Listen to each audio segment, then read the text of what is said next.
Welcome everyone to once again our March webinar. We are hosted by Klarity, and once again, this is all about context graphs. I know that's a heavy buzzword that's hitting the industry right now. So Nischal is going to go over what is context graphs, what is the human gap that currently exists, and how to bridge that gap, and really going over real use cases in terms of what we've seen in the market so far. I'll hand it over to Nishal. Awesome. Thank you all so much for joining. We've been very excited about this. It's a topic we're very passionate about, and it's probably one of the hottest buzzwords in Silicon Valley and in AI right now. We'll start by just talking about what is a context graph. Like many buzzwords, it has taken on a life of its own. In fact, I was fortunate enough to talk to one of the creators, Jaya, yesterday, and she was saying this of context graph the word seems to be used to describe anything that's a database now. So we'll start by talking about, yeah, what exactly is a context graph? What is the blind spot that we've identified in context graphs that's going to be a critical challenge to solve? And then how can we solve that blind spot, and what happens if we can solve it? After that, we'd love to open it up for Q&A, and throughout, if you have questions, feel free to pop them into the chat at any point. I'm Nischal. I'm co-founder and CTO of Klarity. A bit of background about us. We've been working in the AI space for 9+ years now. So well before context graphs, well before even generative AI.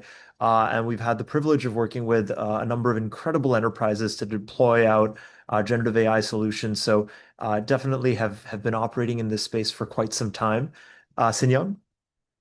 Amazing. My name is Sinyang Lee. I'm the growth lead here at Clarity. Been part of Clarity for about 4.5 years now. Wonderful. So with that, without further ado, let's start with what the heck is actually a context graph. So a little bit of background. This all started in December of 2025. So Jaya and Ashu from Foundation Capital actually published this article, and they call it AI's $1 trillion opportunity, context graphs. And the basic idea was agents need high quality context to work. Now, I think we all have an appreciation of this. I'm sure every one of us, every one of you has used a Chat GPT, a Claude, a Gemini, and you've probably all had this experience where you might ask it a question, it gives you a bad response, and then we go, oh, I see why it missed what I was thinking. And that moment when we realize it's really giving it the information in our head that it may not know, that is the key. And that could be copy pasting an image, it could be giving it notes, whatever it might be. But giving it that context is what's so important for the agent to work well. In many ways, for me, this has been analogous to how we onboard new team members, right? It obviously is not going to go well if we don't provide someone with the context, the training in order to work. So that is kind of the base assumption here, that agents really need context in order to work well.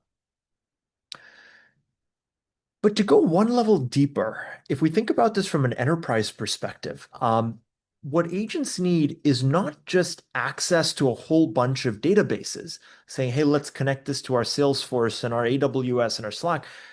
Because what will then happen is they get inundated. Now, this might also be an experience that many of you have had, where if you just dump in, a 300-page document and a deck and a PDF and an Excel spreadsheet with multiple tabs, the agent is actually going to get inundated. We're giving it more noise than we're giving it signal. So it's not just context, it is what type of context do agents need to work well?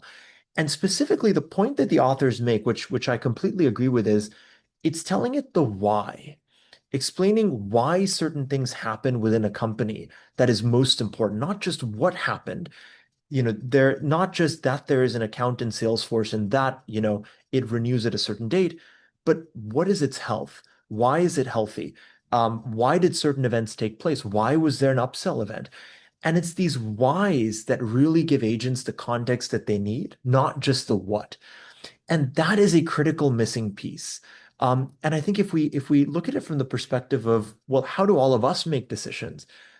That is information that lives in all of our brains. We understand the why. When we're onboarded into a new company as part of our roles, we understand the why. But an agent doesn't have that context. It doesn't have the benefit of that. And so that's the missing layer that context graphs have really hit upon, that there's something that needs to sit between the systems of record, be it CRM, be it ERP, be it communication systems like Teams and Slack, be it transcripts from voice over IP systems like a Zoom. But there's something that has to sit between those systems of record and the agents themselves. And this is what is called a context graph. And the key thing about a context graph is it has to tell agents why certain things happen, not just pointing to data artifacts that already exist. And so another way of looking at this, what is a context graph? You'll hear this word decision traces pop up a lot. We can almost think of a context graph as a living record, a fabric of decision traces.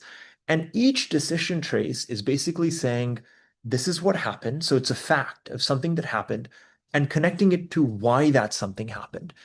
So there was a discount issued. That's a fact. Why was there a discount issued? There was a customer that churned. This is a fact. Why did the customer churn? And when we start to think about it that way, that a decision trace is a combination of, a certain fact or an event and the why behind it, we can start to conceptualize that this is a completely new type of structure that has never existed in enterprise before. Because before AI, it is impossible to understand at scale why something happens. We might be able to document it for one process, but being able to understand the why between thousands or millions of processes and thousands and millions of data points was impossible. There's a temporal dimension to this as well. It's got to be living, breathing, self-updating for this to work. And it's got to have memory across systems. So it's not enough that we can have a context graph that's just looking at an ERP or just at a CRM or just at HRIS. It's got to be across all systems, but also things that don't happen in systems, which we'll talk about more. And so this is a visual that really appealed to me. It's from the CTO of HubSpot. Um, but I think it really helps make the point that, it's not just enough to tell agents what happened, that there is enterprise data, there is a deal that closed, but what we really have to give our agents is why something happened. Very similar to when we're onboarding a human being onto the team. So some of you might be thinking, well, wait a second, knowledge graphs already exist. They've existed for many decades in enterprise. Is this just the same concept, but masquerading with a slightly different name? And again, the key difference here is a knowledge graph gives us entities and relationships. So it might tell us that, in our CRM, a customer is active. This customer has 3 opportunities, but it doesn't tell us why, how does the third opportunity relate to the first two? Where was it originated from? Why do we expect that there's a churn risk on this customer? And so that is really the difference between a traditional knowledge graph, which models the entities and the relationships, and a context graph which overlays meaning onto those entities and those relationships. And I should say that a context graph, it's not a technical database type. This is just a concept. And there are many companies, ourselves included, that are working on making this a reality. But for today, it's not like SQL database or ERP where it is a really well-defined category. It's more of a, I'd say, concept that I think many are working on because it's clearly a concept that needs to exist in order to unlock agents. So with that, we have a few polls throughout today's webinar, and we'd love to hear from all of you. This is one of the most valuable parts for us, and we've heard from past webinar attendees for all of you as well. Mhm. So we'd like to start off by asking, have you heard about this concept? Uh, and let us know, yeah, have you already heard of it? You're very familiar with it, or if this is your first time hearing about it.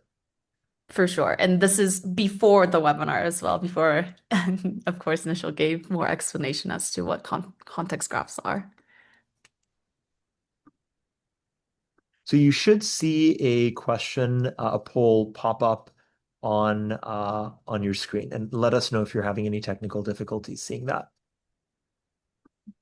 Beautiful. We'll give a quick second for everyone to answer the question. And a quick reminder, if you have any questions alongside the way, feel free to drop it in the chat and we'll get back to you.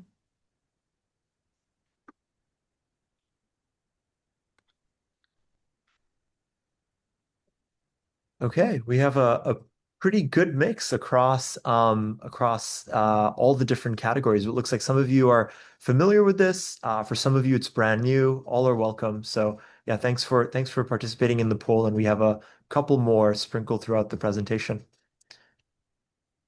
Okay, so why do context graphs actually matter right now? And why does Foundation Capital and many others, including CEOs of Box and other companies, but why is everybody rallying around this idea that there is actually a $1 trillion opportunity here?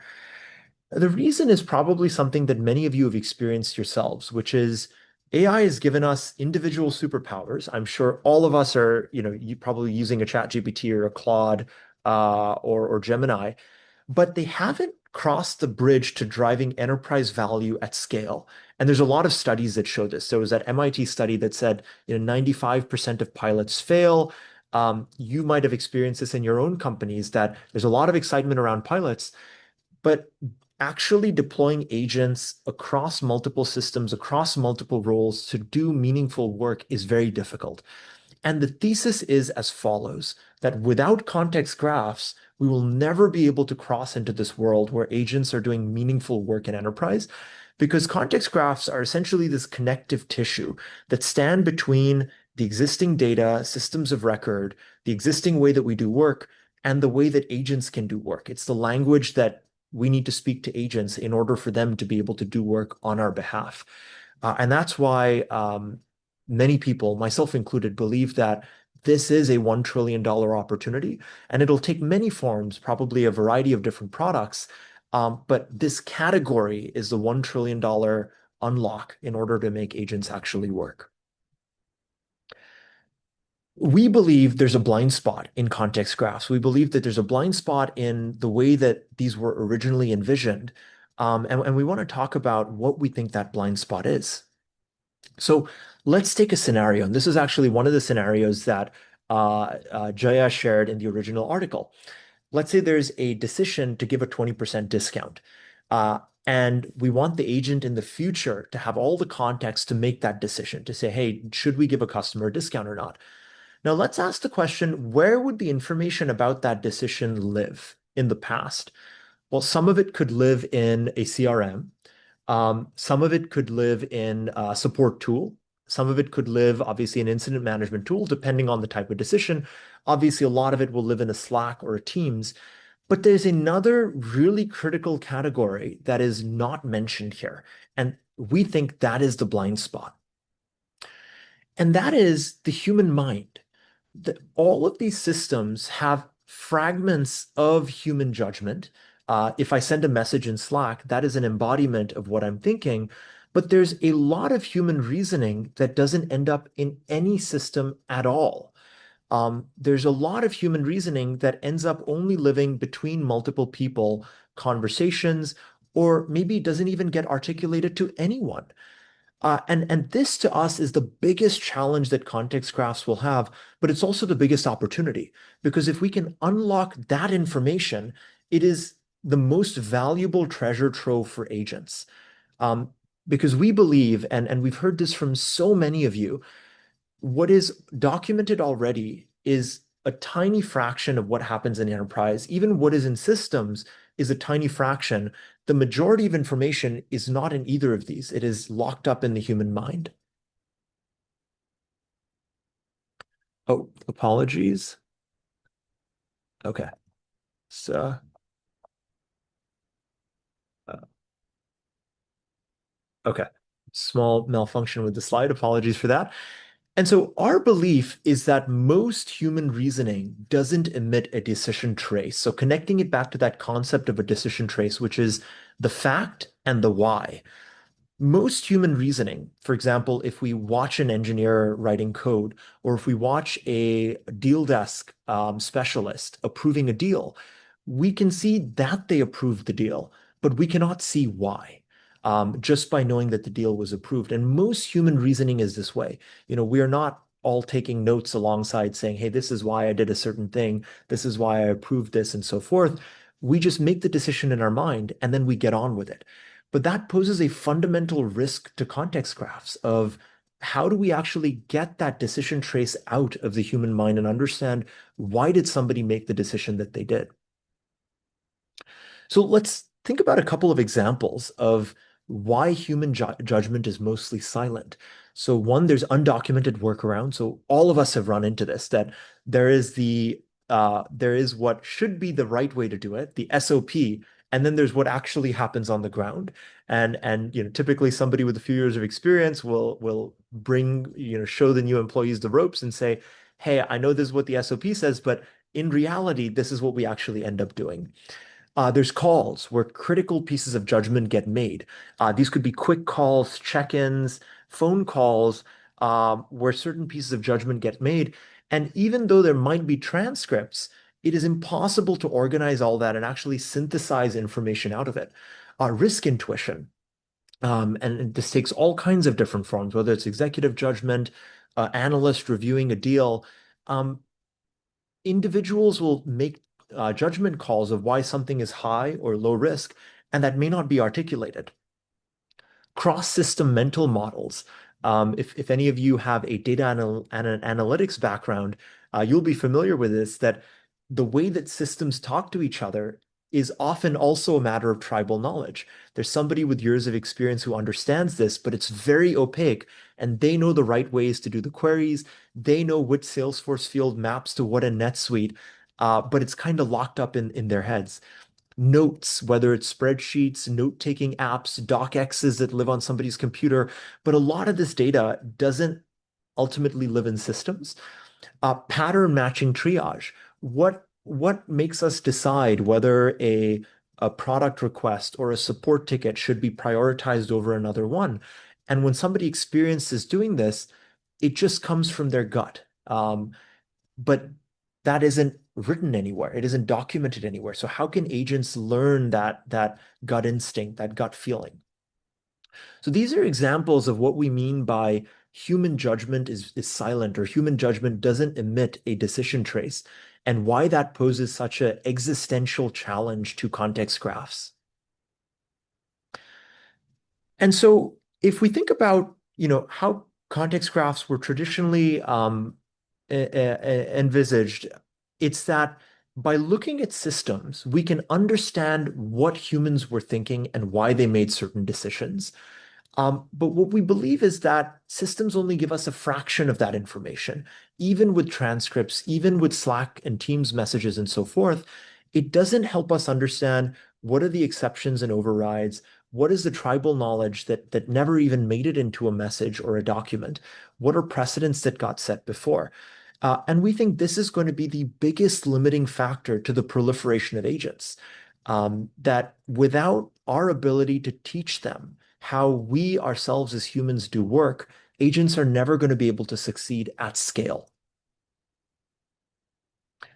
So how have we solved this historically? Of course, historically there were no agents, but the problem of decision traces and context being trapped in people's heads is not a new problem by any means, and it is not specific to agents either.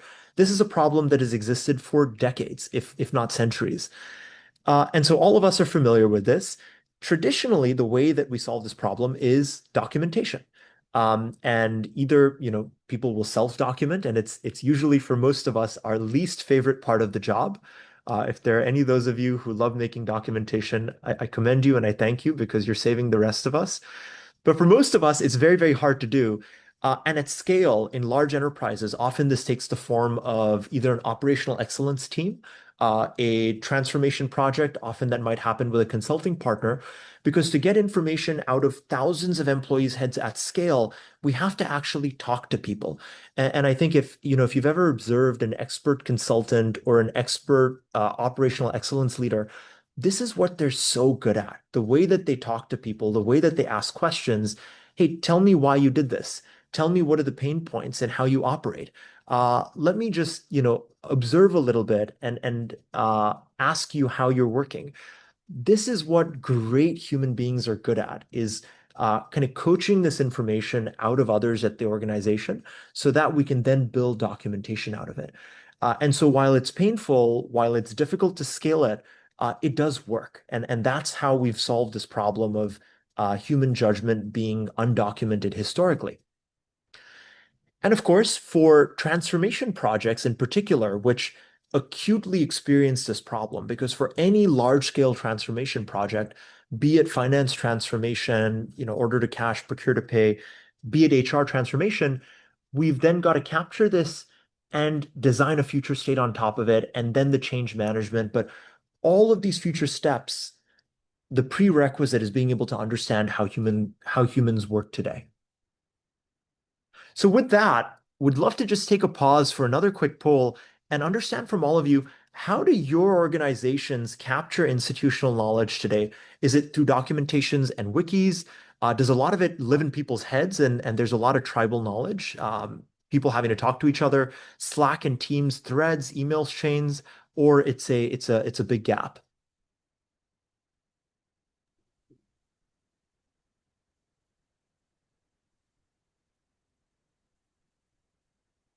Amazing. Giving everyone a couple of seconds to answer. Seems like documentation is majority.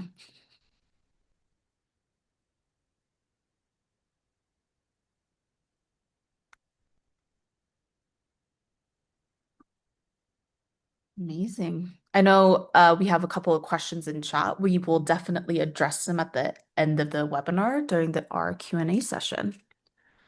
Awesome. So it looks like documentation is the majority, and we all know firsthand how difficult it is to build good documentation, but then keeping it updated is near impossible.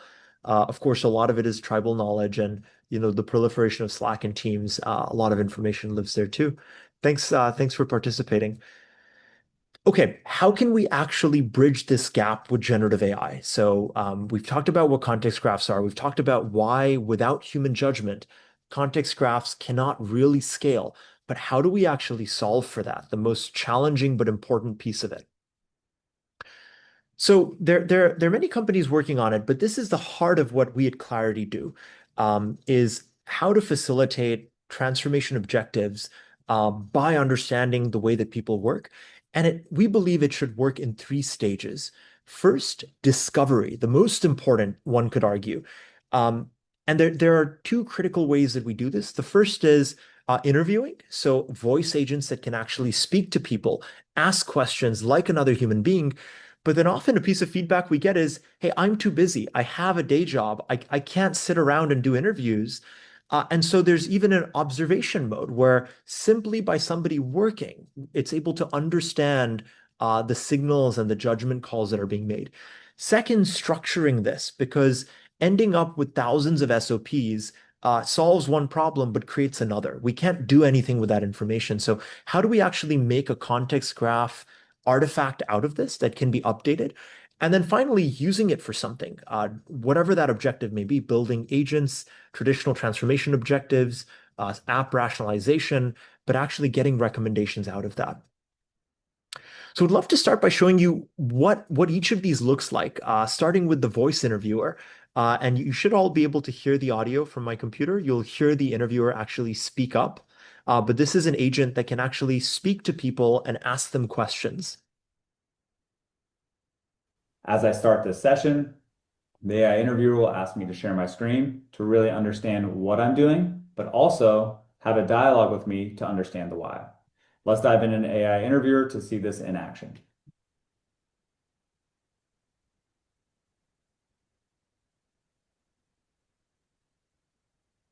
Hi there.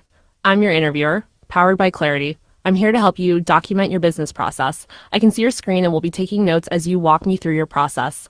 Feel free to talk through everything you do, the steps you take, the decisions you make, and any important details. When you're ready for me to converse and ask follow-up questions, just click move forward to Q&A below to enable my vocal responses. Take your time.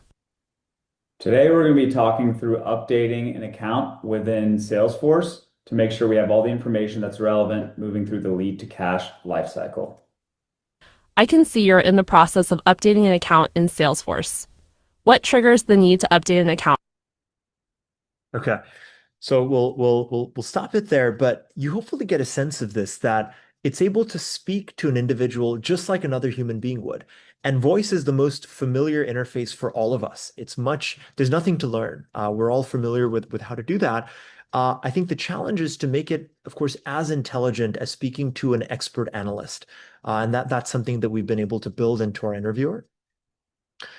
I'll also just share that I think with an AI interviewer, the beauty is that the pressure is off the process performer. And this is something that we've observed a lot, that, if for a low-level process performer being watched doing a process by potentially their boss, their boss's boss, the operational excellence team, it is a very anxiety orienting process. So doing it with AI, you can stop if you're not comfortable, or you want to take a break, you can start again. So from a human perspective, we've seen that it can be a much less tense experience. But second, as I mentioned, a lot of people, especially the people who have a lot of the most valuable tribal knowledge, will say, I'm too busy for this. I'm going through end of month close or whatever the process may be. I don't have time to slow down and do an interview. I have too much on my plate. And that's why we built Companion, because often observing simply how work happens can be even more powerful than an interview. If you asked me today, Nischal, what do you do for work? Tell me all the tasks. I could maybe recall 30 or 40% of it. And it's not because I don't want to tell you. It's because recollection itself is very difficult, which is why in many cases, observation is even more powerful. So the way that the companion works is even more simple. Simply by starting the companion, one doesn't even have to speak to it. Um, you can just go about your work for any period of time, 30 minutes, 45 minutes, even multiple hours. And you don't have to do anything differently because it's AI. It can organically understand the way that work is being done and map out the processes that are taking place. And so this is, in some sense, the most powerful version of AI because it's able to make that understanding and understand the decision traces, even though the human being is not necessarily speaking to it. So it's completely silent. Of course, if there is a conversation happening, it can understand that as well. But it's passive, it's continuous. It surfaces signals to the user. And so we hear from a lot of our users that it's quite encouraging. It's fun because it tells them, hey, these are the best practices that you're doing. It helps them advocate for themselves and identify what they're doing really well. It's passive, so it doesn't take up any of the individual's time, and it's completely secure and privacy protecting. None of the details that it identifies will have any sensitive data, be it PII, be it business sensitive information. All of that is scrubbed away. It's able to also track across multiple processes because none of us just do one process throughout the course of the day. We'll all jump between things, respond to a quick message, jump into a review task, then do planning, and it's able to understand all of that. Next, I want to talk about how we take all of this input and turn it into a context graph, which is ultimately what we're all here for. So what we're able to do is, and this is a lot of the technical secret sauce, so to speak, take these sessions, interview sessions, companion sessions, and automatically map them to the processes that they belong to. And the methodology that our agents are using here is very similar to what an expert operational excellence or transformation consultant would do, which is to think about the world in terms of value streams. Instead of thinking about the world in terms of which team something reports up to, asking the question, what enterprise value is this task driving? If somebody is, for example, approving a deal, okay, well, that's a part of the deal life cycle. It rolls up into order to cash. And so kind of organizing the world from a value stream perspective that ultimately allows us to build kind of a Google Maps for business, a top-down view of how work is actually happening, but in a highly organized way that is both human readable and agent readable. So at Klarity, we call this a process index, but it is effectively a form of a context graph that basically is able to go down to the button click level and explain what happened, but why it happened, what value it adds, why is it part of a certain process. And this is, I think, really the key because having, all these interview sessions is not a value if we can't actually structure it. It's also able to make it visual. We've found in our experience that for context graphs to work, it's not enough that agents can read them. It also has to be understandable to human beings. I don't know about any of you, but I'm not comfortable delegating out the management of context to an agent. I want to be able to control how it's capturing that context, make sure that it's correct. Because if agents are going to be built off of this, we need to make sure that the information is accurate. And so we've engineered our context graph in such a way that it's both human and agent readable. Under the hood, it's using all kinds of complex graph algorithms so it can actually build and update this quickly. And finally, what can we actually do with this context graph? It is a means to an end. And what we found is once we have a context graph, the quality of recommendations that can be made is exponentially higher than if we just give an agent a bunch of SOPs or a bunch of documentation and ask it to make recommendations off of that. And these recommendations could be across any area. So it could be traditional transformation objectives. It could be about process improvement.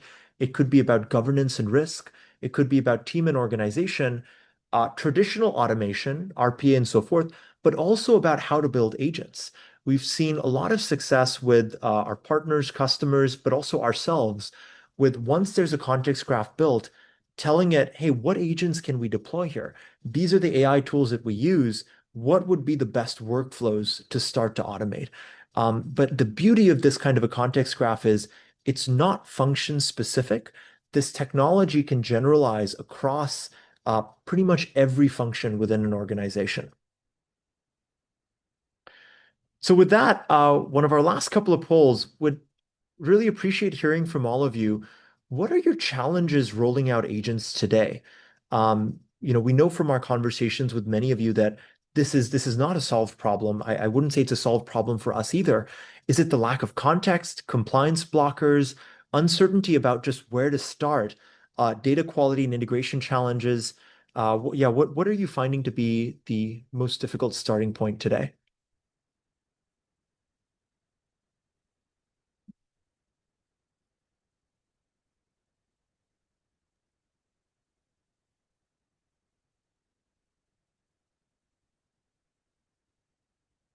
Amazing. I see everyone's answers coming in. Seems like majority are saying that it's the data quality and integrations across systems. Okay, this is very, very helpful and interesting to know. It seems like once again we have a pretty good spread, but it is nice to see that it looks like not a lot of you are running into IT and compliance blockers, which I know a year ago many of us were kind of making our way through, but it looks like most of us have gotten to the other side of that. Wonderful, thank you. So a couple of examples that we wanted to share of context graphs in action with our customers. We have a Fortune 500 SaaS company where the global channel ops team was able to map out 900 plus processes, and we're able to get hundreds of processes just in a matter of days. And really, we start to see the power of being able to build these context graphs using generative AI itself, rather than by having to build documentation the traditional way. We had another customer where their global accounting team was able to capture 3,800 processes in about 14 weeks. Unprecedented levels of speed and scale. And yet another where their global payments team, or their finance operations team, was able to find 165,000 hours of savings from the recommendations made from the context graph. So this is kind of that last layer, the improve layer, because ultimately a context graph is about driving change, not just having a graph for the heck of it. They were able to find 165,000 hours of savings from that. And what was interesting for us to see is a majority of the recommendations that the agent was making, in fact, 58%, they were adopting. I think it goes back to that original thesis that agents need the context graph to work. And if a context graph is present, the success rate of agents will go way up because they're no longer taking guesses in the dark. They have the awareness to make really informed recommendations. From a security and compliance perspective, which is really, really important to us, there's no model training. Zero data is retained by LLM providers, so neither we nor any of our LLM providers train. It's, of course, SOC 2 Type 2 compliant. We don't believe that deploying desktop agents to monitor employees is the right way to build a context graph, or for that matter, to deploy generative AI. And so employees have full control over what information is shared, when it's shared.